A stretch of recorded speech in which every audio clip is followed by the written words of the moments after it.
Okay. All right, guys, we're here with our brand new Sunkist juicers. Everybody should have one by now, and we're gonna kind of go through how to set it up, how to take care of it, how to juice with it, etc. So let's start by setting up the machine. So we've got a few different pieces of equipment here. The very first thing is kind of the spout-looking thing.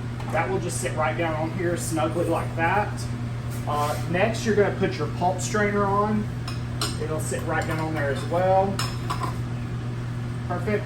And then you also have this dome that goes on it that just keeps the citrus from kind of flinging everywhere. And you can rotate that around to make it work for whatever you need it for. So the next thing is our bulbs right here. And so this machine comes with 3 bulbs that are unique for each type of fruit. The largest one is for grapefruit, the middle one is for oranges, and the smallest one is for lemons and limes.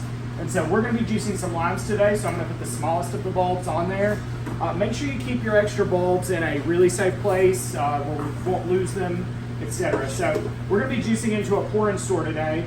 And the most important thing to remember, y'all, is even though this is going to get all of the larger pieces of pulp out of the juice, you are still going to have to strain the juice to get the smaller pieces of pulp out.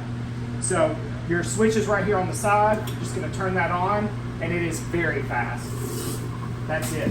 If you hold it on there any longer than just a moment, you're going to get so much pulp in your dish that it's not going to be a good juice. So again, we're just going to keep juicing like that. Be careful because it will grab your finger. I think y'all can agree that this is going to drastically reduce our juicing time.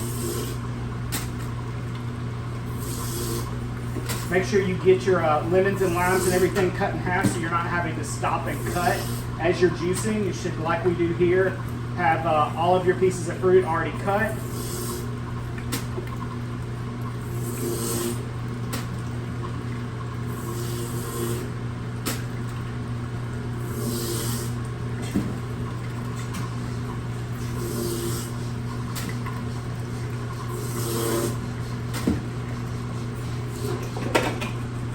Lost one.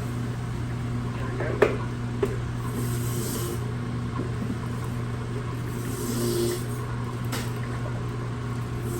So on and so forth, you would continue to juice until you finish juicing all of these limes.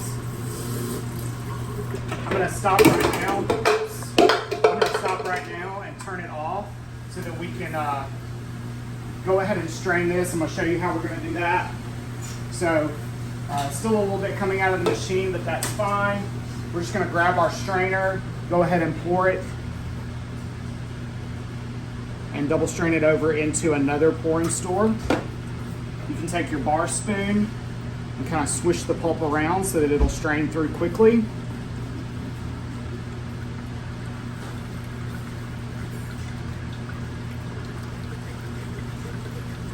But you can see what we end up with here. There's still a great deal of pulp that's going to come through. So we cannot let this get into our drinks, especially if you think about like orange juice and having this pulp in a mimosa. That's not very appeasing. So we've got to make sure we don't skip this step and that we strain always our juice. Let's go through the next batch.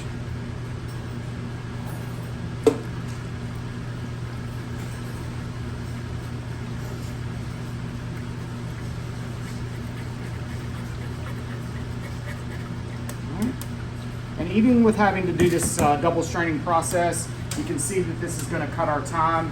Your last step, of course, is make sure you put a nice label on there. Make sure you put a lid on there, maybe the green one since it's lime juice, and you're good to go. And you just kind of rinse and repeat this process. Now, what do you do when you're done juicing? So you're going to break it down the same way you set it up. You're going to take this, you're going to take this, and you're going to take this all off, and you're going to go hand wash it, and then just put it back to the side, let it dry, or build the machine back up and let it dry. But we've got to make sure that we clean this thoroughly between juicing. We can't let it just sit there. So guys, give me a call if you've got any questions. I hope y'all enjoy your new juicer. Thanks for watching.